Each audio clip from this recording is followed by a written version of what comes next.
focus in on what happened to the markets. And yes, they did take a thrashing on account of the way the rupee panned out, but we did manage to see a recovery, although it was a cut of 1% by the day's close.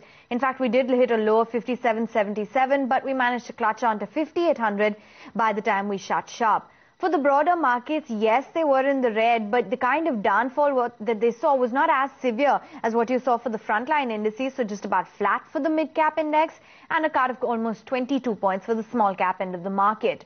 It was really high beta and the oil marketing companies that were punished in trade. So as in indices, those were the sectoral indices that were deep in the red, and your classic defenses like FMCG and technology, they really stood out in trade today. Some of the big losers, take a look at BPCL, fell flat on its face. Jayaprakash Associates saw a cut of 4%. You had ONGC in the limelight on the downside, and something like GAIL India was also off by almost 3%. Results have started kicking in for the first quarter of FY14. Growth Finance posted a great set of numbers. Its profits came in higher by 26% at 34 crores.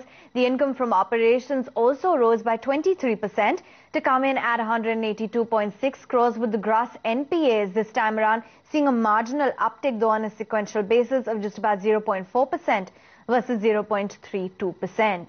ADAG stocks really stole the show today, so something like an RCOM for obvious reasons, Reliance Power, Reliance Capital, as well as Reliance Infrastructure really stood out in the trade.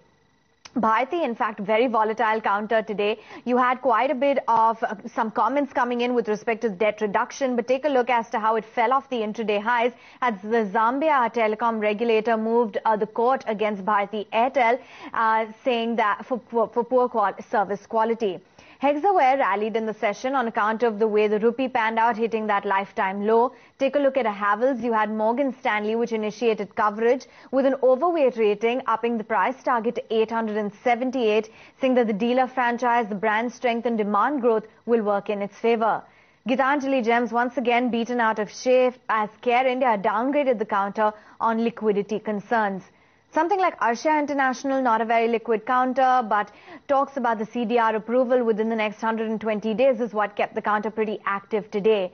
On the upside, giving it company from the large cap arena was HCL Technologies, Reliance Infrastructure, BHEL and IndusInd Bank, I think was the sole bank that really gained from the overall sector.